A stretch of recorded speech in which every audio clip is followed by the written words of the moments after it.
최종 진단이 맞다라는 내용을 근거로 해서 나머지 뇌졸중 진단비 1,500만 원 모두를 지급받을 수 있었습니다.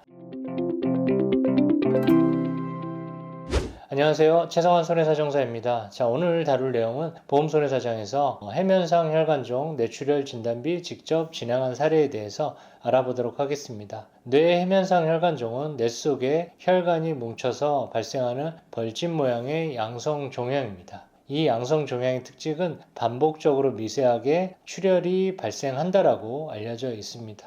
해면상 혈관종으로 인한 I코드를 받은 경우에 여러분들이 가입되어 있는 뇌졸중 진단비, 뇌출혈 진단비, 뇌혈관 진단비 분쟁이 자주 발생하는데요. 이유는요, 해면상 혈관종 뇌출혈과 관련해서 의학적으로 확립된 기준이 없고 약관에 따른 부분도 해석이 불분명하고 이런 이유 등으로 해서 진단금 분쟁이 자주 발생합니다. 진단 확정은 MRI 및 MRI 영상검사 등을 통해 가지고 D코드, Q코드, I코드 다양하게 진단 코드가 발생을 합니다. 자, 이렇게 코드가 다양하게 발생을 하기 때문에 더더욱이 보험사에서 진단금 분쟁이 자주 발생하는 것 같습니다. 자, 오늘 직접 진행해서 소개드릴 내용도 해면상 혈관종 I코드를 받았지만 보험사에서 부지급 받은 내용을 보험손해사정에서 다시 진행해서 성공한 케이스입니다. 살펴보겠습니다. 피보험자 A씨는 좌측 위압감 증상이 계속돼서 대학병원에 방문해서 CT, MRI 및 MRA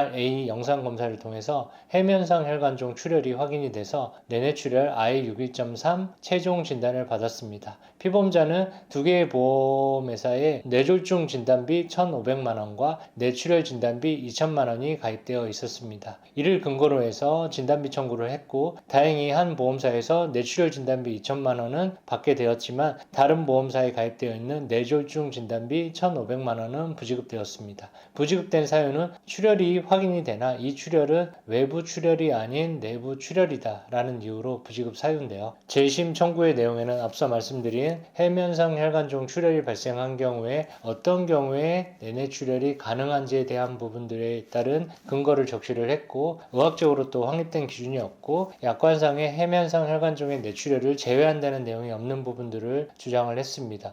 또한 피보험자가 가지고 있는 임상학적인 증상, 출혈에 따른 양, 부종, 의학적 근거, 소견 등을 근거로 했고 해면상 혈관종이 뇌출혈로 인정받은 유사 사례 등을 첨부해서 재심 청구를 하게 되었습니다. 보험사는 재심 청구를 한 내용에 대해서 내용은 잘 알겠으나 이에 따른 최종 진단은 의료자문 및 동시감정 통해 가지고 진행하겠다라고 얘기를 했고 이 같은 보험회사 주장에 대해서 보험손해사장에서는 피보험자의 해면상 혈관종 뇌출혈에 따른 부분들은 주치의 진단과 그에 따른 의학적 소견이 충분하다. 따라서 보험사가 궁금한 내용에 따른 부분들을 적시해주면 객관적인 답변을 받는 의학적 소견을 받는 게 어떠냐에 따른 부분들을 보정서를 통해서 제출을 하게 되었고 보험사가 이를 응해가지고 최종 해면상 혈관종 뇌출혈 I61.3 최종 진단이 맞다라는 내용을 근거로 해서 나머지 뇌졸중 진단비 1,500만원 모두를 지급받을 수 있었습니다. 자, 여러분들이 만약에 뇌에 발생한 해면상 혈관종